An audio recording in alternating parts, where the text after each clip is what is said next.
Hey y'all, my name is Ann Wyatt. I started my career in workforce development with the state of Kentucky in 2010. That experience ignited a deep passion for manufacturing within me. I started this show hoping to raise more awareness around the bright outlook manufacturing careers have. Join me as I sit down with some of the manufacturing industry's most successful changemakers and learn how they're partnering people with technology. It's time to give people more meaningful work. This is Workforce 4.0. Hey there, y'all. Welcome back to another episode of Workforce 4.0. I'm your host, Ann Wyatt, and I am super excited and honored to have the Vlad Romanoff on with us today. You have seen Vlad's content all over LinkedIn. No doubt he and his co-host, Dave Griffin, they have their own podcast called Manufacturing Hub. It's so insightful, impactful, and technical. So if you're not tuning into that, you all have got to do that. Major must do. But Vlad, I'm so excited you could make time for this show today. I really appreciate you coming on my podcast and supporting me.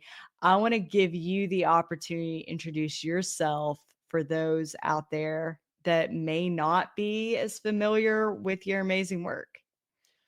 Sure. I guess I'll start with my formal education. I got an electrical engineering bachelor's back in 2013 and immediately began my career in manufacturing. I worked on the technical side for very large companies, P&G, Kraft Heinz, Post Holdings, before going on to work for a very small systems integrator. So learning what a large company needs to operate and then understanding maybe how a small business operates. I then went on to pursue my MBA, which I finished back in 2021, and then co-founded a couple of companies, one of which is Solus PLC, one is called Kerno, one is JolTek. So I do a lot of different things in manufacturing at this point in time, including some content as well as you mentioned through Manufacturing Hub. But ultimately, I create training materials to help upskill some of the engineers and technicians on the manufacturing side. I help integrate different systems, and I work a lot on the data and control system side with different manufacturers. That's amazing. Yeah, I really want to get more into the technical content that you create. But anytime that I tune into the Manufacturing Hub, I feel like it's super technical anyway. You guys are always providing value-packed content and it just blows my mind all the time. So I think it's a really cool thing what you guys are doing. And I remember we first met at Automate, I think last year. Was it last year? I think we've talked way before that, but in Oh person yeah. was last year. Yes. Yeah, yeah. So that was fun meeting you in real life at Automate, and I'm Yeah, looking forward to doing that again. Are we doing that again? yeah, absolutely. We definitely have plans. Automate is a really big for I guess for those who have not been to Automate, it's a really big trade show in the US that happens every single year. There's a lot of if not all, I want to say exhibitors or all companies involved in industrial automation.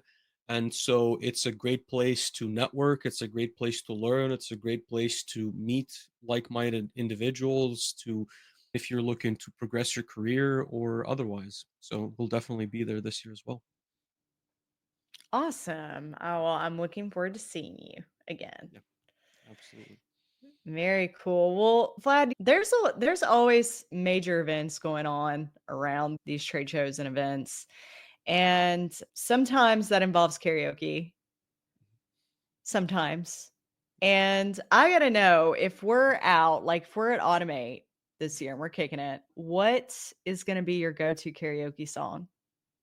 Absolutely. I actually have an interesting story, right? So I certainly am not someone who's, how would I say it, partaken in karaoke super much in my life, so to speak. But in 2015, so while I was working for P&G, we had a project to commission machinery that was being built by this Japanese OEM and to bring it back to the US, right? And so my bosses ultimately picked me as the electrical system lead, right? I had a mechanical and a process engineer as my counterparts that would go with me on the trip as well. We flew into Japan and we had to meet the company that was building the machine in order to validate everything. And so, how this ties back to karaoke is that every single night they would bring us out to karaoke, right? Because for them, that's the ultimate bonding experience, just like it is in the US. But ultimately, for the Japanese teams that don't necessarily speak English, and obviously we didn't speak Japanese, it was this, how would you say, you get a couple of drinks and everyone starts just singing and dancing to these very surprisingly, and I think they did it out of, how to say it, out of building the relationship for us instead of just for them, American songs, right? So it was all English songs playing on the karaoke, and you could see the counterparts in the Japanese company who would not necessarily speak English be singing in not perfect English, right? But they were doing a lot of effort to build those relationships. So that trip was, how to say it, eye opening for me. And I think that since then, I've been to, I don't want to say many, I don't want to say hundreds, but at least a dozen of karaoke's. And it was always a lot of fun. I don't have, let's say, a maybe a crown karaoke song, but I will make sure to have one by Automate. But obviously, there's definitely a lot of classics that I'm more than comfortable to pitch in, especially after a couple of drinks. So Very cool. Very cool. Yes, I'm holding you to that. So automate this year. It's going down. Automate is going to be great.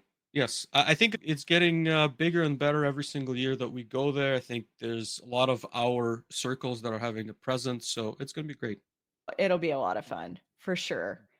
But I think circling back around to the technical content aspect of things, because I feel like we go to the trade shows, they're always fun. We do work with the companies and organizers and everybody that kind of comes together and puts on a spectacular event. But I think we've got to give a lot of cred to the technical aspect of things and really what brings all the value to having these events like this. And what you're doing with the technical content creation, I think is super key. But I want to know your thoughts on this. How does creating good technical content, like what you're doing for companies, like how do you think that's going to impact the future of work going forward? That's, I guess, let me maybe separate that question in a couple of maybe sub questions, right? So I think, Good. why did I, going back to the roots of technical content creation, right? So initially, when I had graduated from university, I was trying to learn as much as I could on the applicable skill side, right? So I think what happens with graduates, especially nowadays, is that universities teach them a lot of book knowledge, right? So you will learn, let's say, in engineering, calculus and algebra and signal processing, and that's all great, right? But ultimately, those are not skills that an employer is looking for. An employer in manufacturing specifically looks for someone who knows how to program a PLC, how to program a robot, how to maybe compute some supply chain parameters, how to optimize something with AI. And when I was graduating, at least, there wasn't a lot of that specific content, even very ironically by the OEMs of those specific like softwares or hardwares.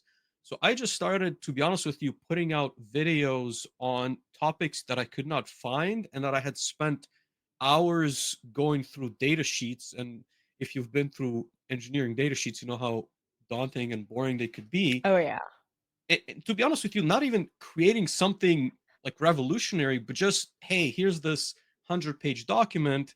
You probably only need to know 5 to 10 pages of this, and here's like a 5-minute video on a topic that covers the most important 3 points. So that's how I started creating technical content. It's really just to condense the information that is needed for the skills that I was trying to learn. I was not even trying to create something for anybody else. It was really just to summarize. And I sometimes, even I would do a Google search and I would stumble on some of the technical posts that I had made either on my website or the forum or the videos.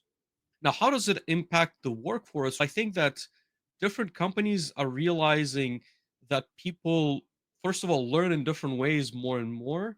Mm. And I can give you examples from our own space, but without mentioning any names, there's more and more companies creating these universities, like online, like robotics university or like SCADA university, where you can go and for their product learn how it works in a structured way through either video or written form, right? Depending on what you want and depending on what the content is.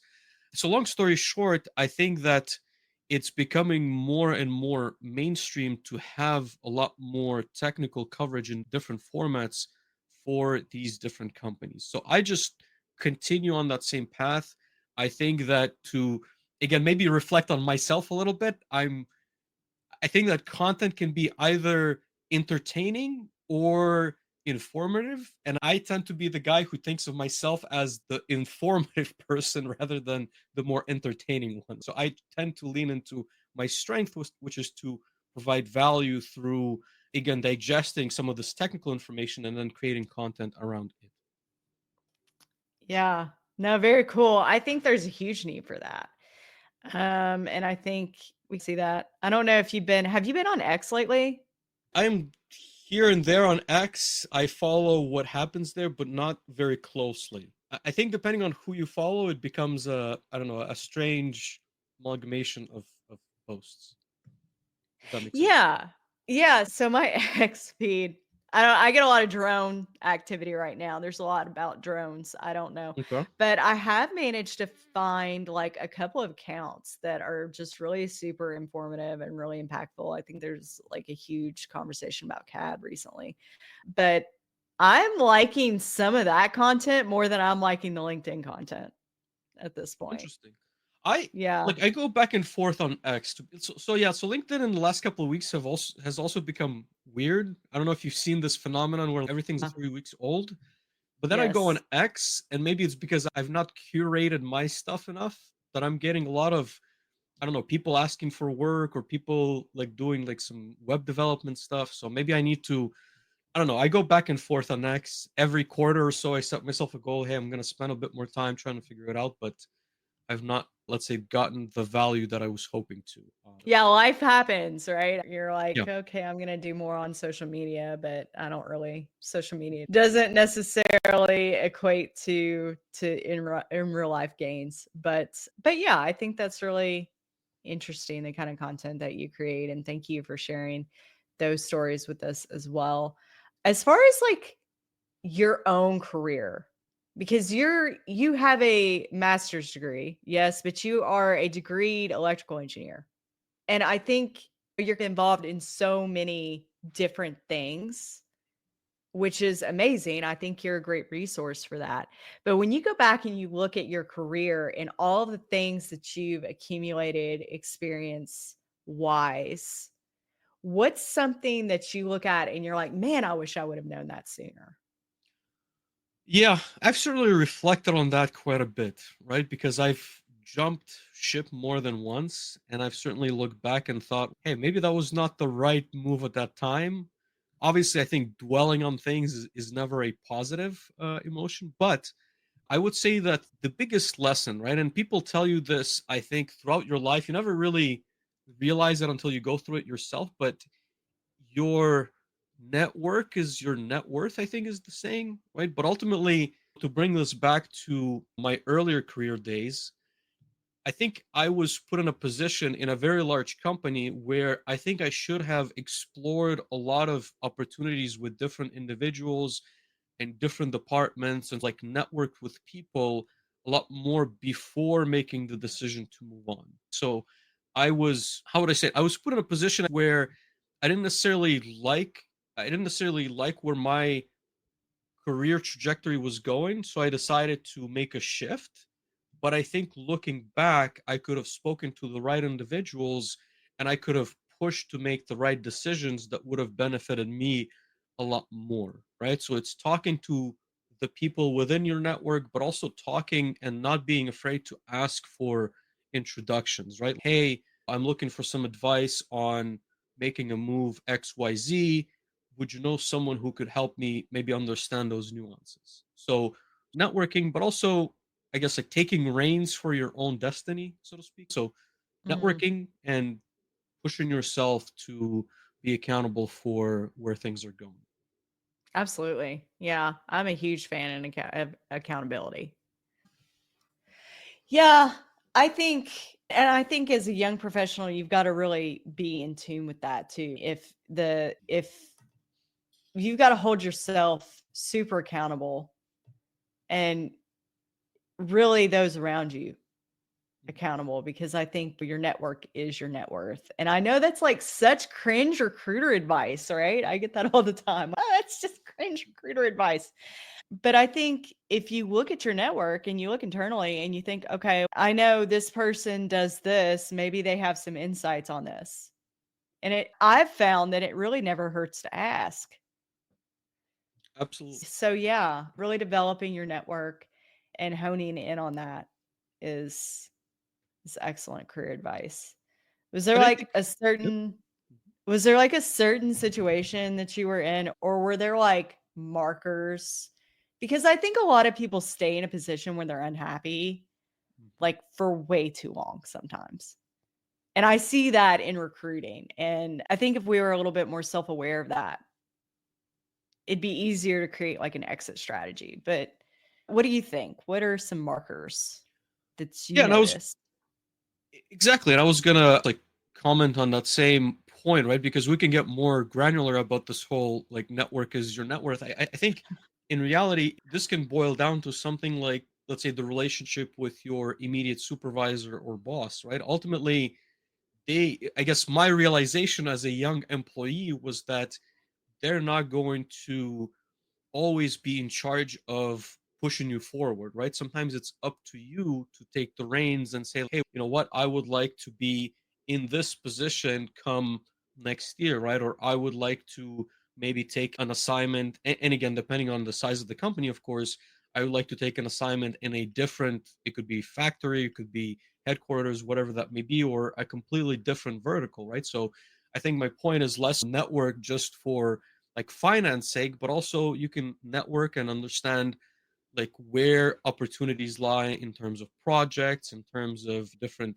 work environments, et cetera, et cetera. Markers, I would say, again, I think it's just having more regular conversations at the very least with your direct supervisors, right? And again, looking back at that early career, the first maybe 2, 3 years where I've learned that lesson, I was left without speaking to my boss for a quarter, sometimes 6 months, because we had like different projects and I had a different group of people that I was working with. Again, like I've mentioned, I would have counterparts, but I was not necessarily paying attention to where my projects were aligning in the long term.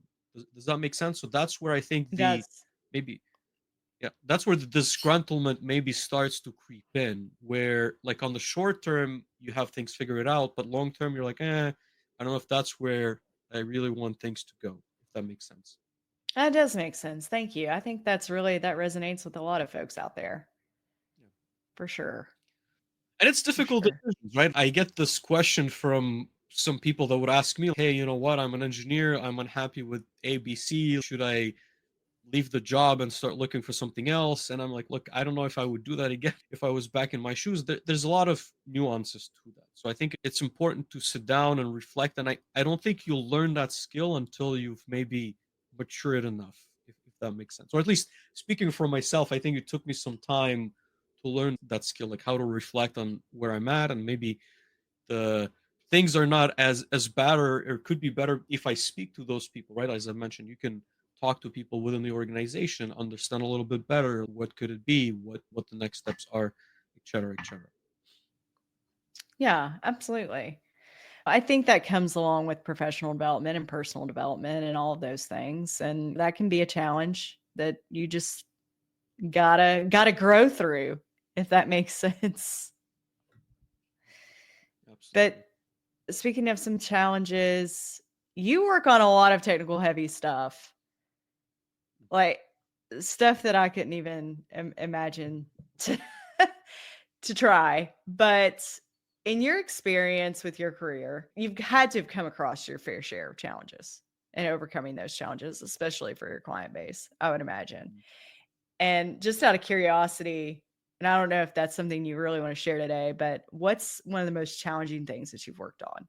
I would say, in a general sense, to start off on this answer, it would not be technical. I feel that with enough time and resources, any technical challenge can be overcome, but the people challenge is extremely difficult, right? Because people how would I best put it, right? People are not always predictable, and people do not always make decisions that seem logical to us, right? And if you have a project that you need to manage with multiple stakeholders, you start having, again, the metaphor I would use is wrenches thrown into your wheels, right? People decide to quit on a whim. People find other opportunities, right? And it might be great for them, right? Mm, That's not the issue. The problem is that now you're left with this kind of project that's at a standstill, with people above you breathing down your neck, rushing you to complete the task, right? So yeah. dealing with people on these projects has been very difficult for me. And I can tell you, even the MBA doesn't necessarily prepare you for those challenges, right? So I thought it would, but it certainly does not. And I was thrown into those kinds of projects much earlier, a few years into my electrical engineering, so to speak, journey. And that was, you lose nights of sleep, you get calls at night, you're trying to figure out who's going to have to come in instead of whomever. And I would say, again, to be like specific, I would say it's like line commissioning projects. So it's $20 million line that's coming into a production site. And again, I would be responsible for anything that is electrical, so control systems, any, like, from the motor to the sensor to the line that's feeding production line, everything needs to work. So it's contractors, employees, whomever that's going to ask you questions when even you have not the full idea of everything as to how it works. It's a huge challenge. Yeah. Yeah. I think that's always difficult to navigate. That comes up in recruiting quite a bit, and definitely the workforce challenge. You think about, there are so many opportunities for people that you have to be mentally prepared to understand that this is this is your new normal. This is your normal. You wake up and you come in and somebody's quit. They're gone. And then how do you make prevent or proactive plans to overcome those challenges? I don't know. What do you think is the key to success in that for companies that struggle with that kind of thing? Oof, that is a very difficult question. I think you can always do your best to prepare. I think you should never have, I want to say, like a single key person in any role, but I know that things obviously take priority, and so it becomes very difficult to eliminate, I guess, that risk.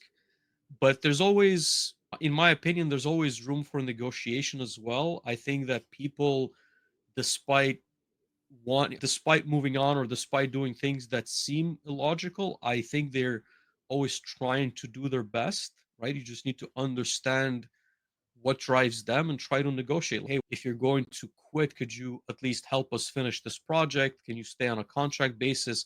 And I've been in those conversations, right? Sometimes you have a key person that decides, like I've mentioned, to leave in the middle of a project, and you just need to sit down and talk with them. Hey, what is it going to take to maybe keep you on until the end? Or maybe is there an opportunity to do a pass down? And if there's absolutely nothing we can do, well, then you probably need to get on the phone with someone who's skilled in finding a person that's going to be able to replace that individual and get up to speed as quickly as possible. There's a couple of different routes, but I think, again, going back to the people problem, you also need to build those relationships. I've been in situations where a supplier no longer is doing business with us or with the company that I'm contracting for. And so if you've not built relationships with other suppliers that might be able to come in and help, then it's a problem as well, right? So those relationships tend to take some time to build, and it's important to do it proactively. Yeah, communication is key on everything. I love that solution though. And I have seen success stories with the contract, offering the contract as a way to keep someone engaged on the project.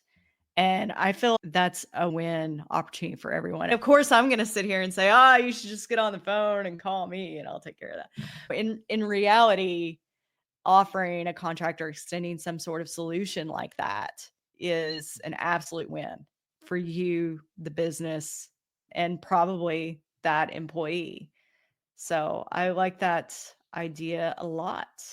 And look, obviously, it's not as simple as you and I are maybe talking about it in a few minutes. In reality, I think it's a lot of emotions. It depends on what the person has found or why they're quitting. And it could be a number of reasons, but everything needs to be discussed or can be discussed. But again, I've seen too many instances where the person just leaves and that's it. There's really no conversation or no There's no negotiation. resolution. That's right. That's right. Like it's just so cut and dry. And I think, I don't know, I grew up in a small town, so that was not really the norm. Wait, Because inevitably you're going to run into this person. I grew up in a town where there was a Walmart and a Kroger, and there you go. So you were going to run into this person eventually. And I think being forced into that smaller community like that really made you have to learn to communicate and resolve things in a way that I don't know that we do much anymore. It's interesting how society is I look, morphed. I guess my philosophy has always been not to burn bridges. I still talk to my bosses from like 10 years ago and 6 years ago, and for what it is, some of them have offered me to bring me back. And we sometimes joke because I would call them and say, hey, like, I have this interesting opportunity. Would you want to come work for this company? And then they would say, would you want to come work for this company? And we would just laugh. But I guess it depends on the decisions you want to make and what doors you want to close or open. But I would say to your point, I think that people do talk to some extent, and maybe if you burn the opportunity here, there, and it's not going to really impact you. But yeah, I think it's just not in good faith, is how I would put it. But maybe it's just me. You know what I mean? That's my No, opinion. I definitely think so. Yeah, for sure. We've certainly talked a lot about challenges and network and growth and all of that. But when you think about the future of work, and I think that you're closely in the know on that kind of stuff, especially for manufacturing and systems integrators and things of that nature, what is something that you hope to see in your future? Or, and I know that you've got your daughter. Do you ever think about her career trajectory? Do you ever think about what you hope for her to see? Oof, that is a I very think about loaded it question. all of the time. I can't Huh, help it, Vlad. This is the stuff that yes. keeps me up at night. I'm like, what kind of world are we leaving for Phoenix? Hmm. This is my entire, it's consumes a lot of my time. Yeah, I don't know. I guess like separate opinions, right? Let's start with, I guess, the workforce, I guess like the manufacturing space, right?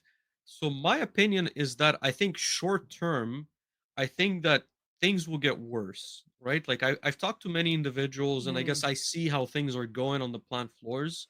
I think short term, we will see more and more companies fail for due to the lack of highly technical people, right? I guess simply put, that's my thesis. And the reason why is I think that there's been more and more complexity in the tech that we see, right? From data being passed around to everything being connected to very, I want to say, fancy dashboards, AI absorbing information and trying to make decisions. I think the complexity has risen, but I simply don't see as many engineers or technicians or people in trades graduating. Right? It seems like that level has stagnated, and we're just not doing a good job at pushing people into those professions. And we can obviously speculate if social media is making it the fact that everyone wants to be an influencer or whatever else, that people don't go into science type of jobs. But that's just the that's just what the numbers seem to indicate. And I would say that factories are struggling big time to find people to support, right? Not even like forget integration and augmenting their technical prowess, so to speak, just supporting what they have going on. And I think we've only seen an amplification of that since COVID, right? Because quite frankly, who would mhm. not have left if they were closer to retirement? Who would not have taken an early retirement in that position, right? I think people have done that. rightfully so. We lost a lot of Yes. knowledge, and the I don't want to say the new workforce, like it's just been a hard time to pick up the pieces. And we're adding again like more and more data, and it's challenging. So that's my thesis on the negative short term. Long term, I think we will solve that challenge. I think that universities are slowly getting their quotas or limits raised. I think that the programs are getting better. I think that manufacturers are also seeing that they cannot just the top five, let's call it companies, and again, I'm not going to name names, but the top five manufacturing companies, everyone wants to work there.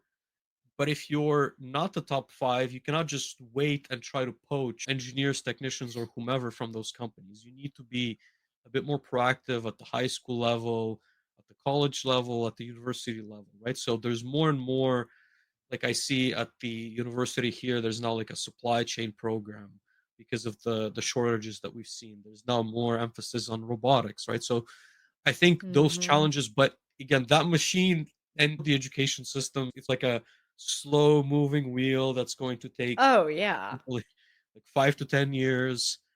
I think we'll also see a lot of, how to say it, not smoke and mirrors, but there's a lot of, hey, there's like a certificate in AI that you can get, or hey, there's a certificate in like whatever else. And I think a lot of those will come and go, but the education system, like as a whole, will take a step towards, I guess, creating more people that are capable of supporting these manufacturing plants.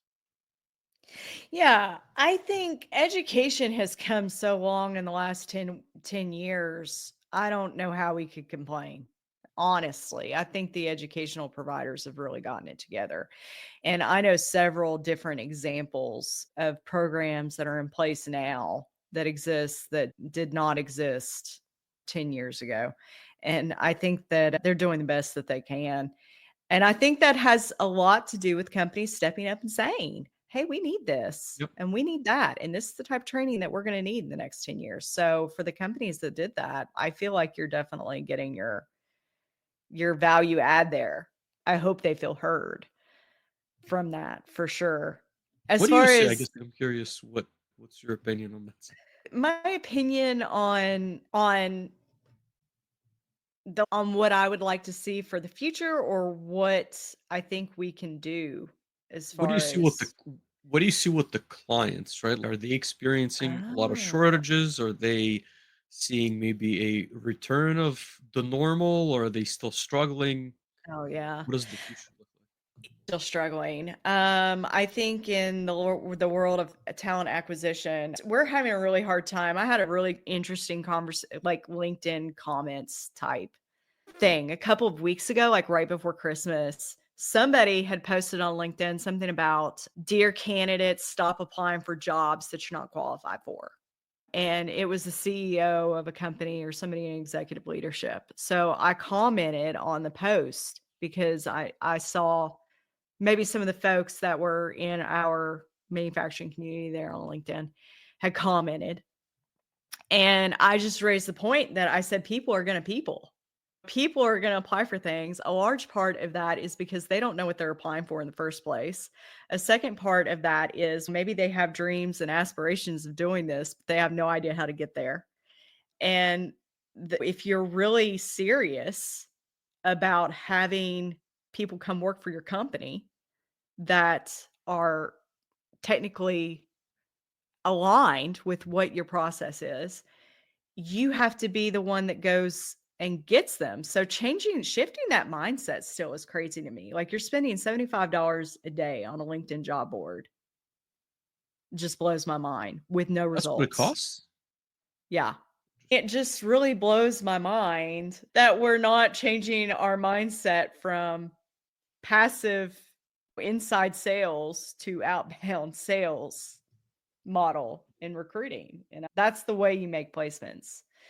And then on top of that, you are dealing with a lot of candidates that maybe they're not qualified to the level that you need them to be, or all of your candidates are, like you mentioned, are employed by top companies and they don't really want to leave their current position. And that's always a red flag to me too. when companies come to me and they say, I'll ask them what they're doing to recruit for their roles or who their biggest competition is. That's part two of my big recruiting questions, onboarding questions. And if I have a company that says our biggest competition is SpaceX or Tesla, yeah, I would agree. I think that's a big competition of everyone. But if I look at that company and then I look at the size of the company that I'm speaking with, I wonder if expectations are misaligned there. Versus if I get on a call with an HR manager and they're like, hey, I'm actively going to this job fair at this university and I've got these candidates lined up to interview. This is how I'm filling my talent pipeline. This is what I'm doing. And to me, that's a lot more of a proactive approach. Does that make sense? Yeah, of course, but that takes a lot of effort, right? Like again, I've had to interview people as again, less so as a HR person, but more as a once they sent us some resumes and we're trying to vet them, and it's tough, right? Like at the end of the Yeah. day, like they get hundreds upon hundreds of resumes, and I agree with you. People should definitely aspire to apply to certain positions, but when we're looking for an engineer and it's someone who's a cook at a restaurant, there's a bit of a Yeah, mismatch that we're like, that's not happening.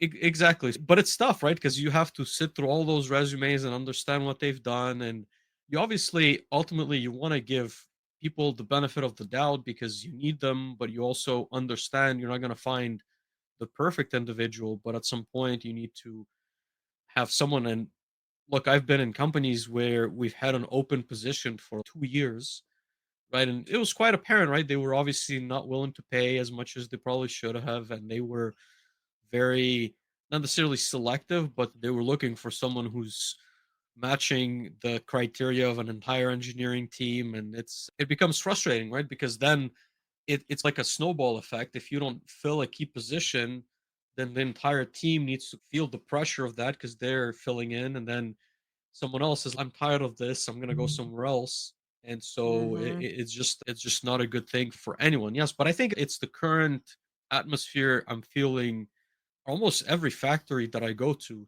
be honest with you, that is not again one of those like top five that is able to scoop up graduates quite easily, right? I can name you many companies that are in that same boat, but yeah, stuff. Yeah, it is tough. And I'm not saying it's easy by any means. And I am saying that it is hard and that everyone's going to have a lot of patience in the talent market. I think that the relationships are very damaged on both sides. Yes. Do you know what I mean? And it's not going to be there's not a band aid for it. Yep, I definitely agree. I think the atmosphere again, like of jobs, and look, I've been only on the job market for 10 years total, right? Or in the workforce for 10 years. And so I think it certainly changed from the previous, at least from what I've been told, years where you get into a job and you're pretty much guaranteed an entire career, versus now people are looking to move on if they're not fully, I don't want to say happy, but not satisfied with certain conditions. So they're definitely looking, but at the same time, again, like what are some of these companies offering that are not there at the top five, top three companies, and I think they should be able to answer that question. And if not, they're going to have a really hard time, right? That's the nature of it. It makes me sad though. I don't think I want I want it all to work out. I'm an optimist, Vlad. There's That. not enough people, when there's not enough people, what are you going to do? It's how do you compete against them? How do you create packages that are like enticing? People don't want to work in like small towns today, at least, coming from larger cities. That's just not for everyone. It's a challenge they need to overcome. Absolutely. I agree. I think it's gonna take a lot of patience Mhm. from What's your everyone. outlook? I think it will be short term, it will be worse, and then it will get better. So that's the positive, I guess. What about for your son? What is your outlook there? Oh gosh, I think we talked a little bit about this. previously in some conversations, but I'm all about getting Phoenix on the track. He just got a robotics kit for Christmas from Santa. And I think he'd asked Santa for like a $5,500 cobot, and Santa couldn't quite swing that. So Santa brought him a robotics kit. What kind of a kit? It's really cool. It's like he built it, and it's got different things that you can build. It's called Robotics Workshop with Microbit, and I think Microbit's owned by Microsoft, but that's the controller that's in it. But it integrates with the iPad via Bluetooth. It's by Thames and Cosmos. That's some kind of like a Lego and like a PCB that creates like an arm. Yes. A robot. Oh, it reminds me of the Lego I think it was Mindstorms. Lego Mindstorms. Maybe. Hmm. Yeah. But I hope Santa did good. It seems to have gone over well. So does he have a robotics class in school? No, he can't start until next year. Okay. We're all itching about that, but he's very good with his Legos. But he's coming to me and asking, but I think it's because he sees what I do. He sees me go to trade shows. He sees me make content. I share that stuff with him, and I share our friends' stuff with him. Oh, look at this cool manufacturing process. And I think as parents, you have to put it in front of them and encourage that for them to say, oh, look at this. And then it is innately catches hold and becomes more natural. So I'm hoping he gets into engineering. He's very smart. He's very mathematically advanced, I think, for his age, which is good. And he started at 6 months old, taking apart my coffee table and putting it back together. So I think he's got a bright future. I hope so. I hope. I'm a mom, though. To be honest with you, I still wrestle on the whole like technical aspect versus going and pursuing something like medicine or even like nursing for Luna. I don't know. I'm not sure. I guess we'll have to wait and see maybe the next 10 years where the careers are what they're gonna look like in terms of there's a lot of AI speculation and talk and discussions. So I think engineering careers are going to change. I don't think there's going to be less of them. I think they're just going to be different. But I think working with people is going to be even more so important. I think there's going to be a lack of humanity, so to speak. So there's going to be a more demand for the human touch, if that makes sense. That makes perfect sense. And yeah, with birth rates on the decline and all of that. We'll see. We'll have to see. Vlad, it's been very good talking to you and just catching up with you. I appreciate your time today. This has been an amazing conversation. For those that are listening, absolutely. Come back anytime. For those that are listening today that want to get in touch with you, maybe they're not already connected with you, what is a good point of contact for you? I would say LinkedIn is probably the easiest place to reach me. So if you go on linkedin.com and you just search for Vladimir Romanov or linkedin.com/Vlad Romanoff, you can send me a message. Happy to chat anything manufacturing related or otherwise. So just send me a message on LinkedIn. Awesome. Thank you, Vlad. And for those listening today, thank you so much. If you have a minute and you love the content here at Workforce 4.0, be sure to drop us a comment or a review. We appreciate getting those, and we appreciate all the love, y'all. And in the meantime, we will see you all next week. Thank you so much. Appreciate it. Thanks for having me.